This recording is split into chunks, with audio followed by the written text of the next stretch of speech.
Welcome back. Let's try to solve these challenges inside of our command injection task. Now, this is something that we do as a bonus. It has very little to do with the vulnerability itself. It's more like what you're going to do after you find the vulnerability. And we're not going to be doing all of these challenges on tryhackme platform. However, we might do a few of them just to see whether we can solve them. So navigate to your command injection, which is task number 5. Make sure it's command injection practical. The requirements for this is that if you want, you can read through this and this part right here. And also you should have watched the previous video where we performed the command injection. Right now, let's use that command injection to solve these examples. Let's go with question number 1. It asks what strange text file is in the website root directory. Well, we already know how we can do this. To list all of the files in that directory, all we can do is type ls. So we can type something like test to finish off the first command, even though it's not necessary for this virtual machine. However, we just do it for practice, and then semicolon, and then we can type ls. This will list all the files in the current directory. And let's get to the question again. We're searching for a strange text file. Let's go back, and pretty much the only text file that we have right here is drpepper.txt. So let's copy that name and specify it right here as a first answer. Okay, it's correct answer. Awesome. Let's go to the second question. Now, it asks how many non-root and non-service, non-daemon users are there. Well, this might be a little bit tricky because for this, we can do something like this. So test, semicolon, and then we can cat @c and then passwd folder in order to see all of the users that the system has. Now, we are searching for non-root and non-service users. And if we take a look at this output that we get right here from the @c passwd folder, well, pretty much we don't have any personal user outside of all of the other users tied to a service such as proxy, such as no login, such as network, and all of that. So the answer to this should be 0. Let's submit it. And that's also a correct answer. Awesome. The third question is the one that we already performed in the previous video, which is what user is this app running as? So we already did this in the previous video. We can type test, semicolon, and then who am I, and it will tell us the user that's currently running this web application. In our case, it's www-data.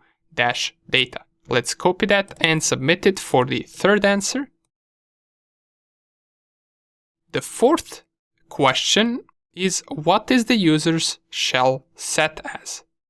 Now, this is something that you can also try searching inside of the @c passwd folder. Let me show you what I mean.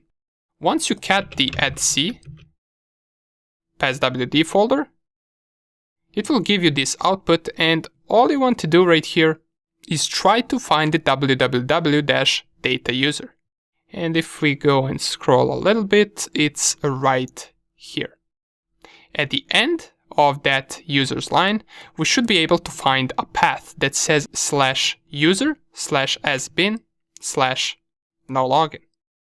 Let's give it a try. Let's copy that. This is the path that we get. And if I set it right here, let's see whether it's correct. And it indeed is correct. So all we had to do is cat the @c passwd folder, find the www-data user, and at the end of the line, you will have the path that is the answer to the question of what is the user's shell set as. Okay, awesome. Now, the fifth question is what version of Ubuntu is running?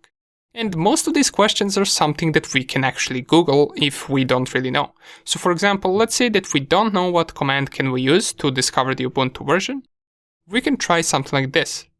How to check Ubuntu version. Press enter, and we can visit first or second link, it doesn't really matter. Let's go with this one, how to check your Ubuntu version. And ideally we want a command that is used to do that. So let's scroll a little bit down. And it says use the lsb release-a command to display the Ubuntu version. So let's give it a try. If we copy this command and we run it inside of our evil shell, so test semicolon, and then let's paste the command. Okay, so we do get the output. Here is the Ubuntu version. And which format are we looking at? We're looking at a number.number.number. So it's pretty much this, 18.04.4. Copy that, this is the Ubuntu version, and paste it right here. Awesome. Now, the last question is the trickiest, because it says print out the MOTD. What favorite beverage is shown? Now, pretty much 99% of you are going to take a look at this question and wonder what even is it asking, but I advise you to straight away go to hint. So the hint tells us 00-header. And this sounds like a file, perhaps, or something like that. So we can start off with that. We can try to locate a file that has this inside of the name. How can we do that? Well, we can use a locate command that most Linux systems support. So we can type test and then semicolon. And by the way, just so you don't get confused, you don't need to type test every time. You can type anything, so pretty much anything at all. You can type test 1, 2, 3. The word that you type before the semicolon is really not important in this case. So you can type pretty much anything and then semicolon, and then comes the important command. So we want to locate, and what are we locating? Once again, we're locating 00-header. Let's copy that name, and let's paste it in our command. Click on submit, and we get this output, which sounds like a path, which is under the /@c/update motd.d/00-header. So let's try to cat this, but let's make even more complex command. Let's type test semicolon, and then let's cd to /@c/update-motd.d, and let's concat another command, which we can do by typing two of these signs right here. And then we can type cat 00-header. So here we're actually trying to execute three commands. The first command, which doesn't really matter what it is. In this example of this virtual machine, you don't even need to use it because it's specifically made to execute commands. But in real life, you will have a first command that should be normal web application usage. Then after that comes our command injection, where we execute our first command, and in this case we concated another command. After we cd to this directory, we want to cat the content of this 00-header.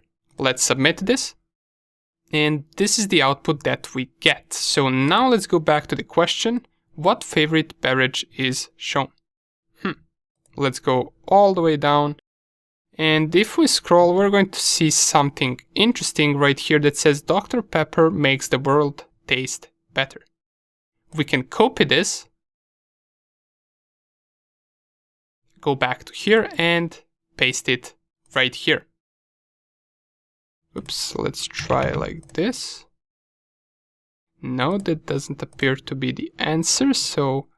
Oh, we should just copy Dr. Pepper if I'm not mistaken, not the entire sentence, so let's go back and let's paste Dr. Pepper. And here it is. That's the correct answer. So this was just a little bit of a bonus video where we covered these tasks right here using different commands. And in the next video, we're going to take a look at how we can run a reverse shell with the help of a command injection on our OWASP BWA virtual machine. See you in the next lecture.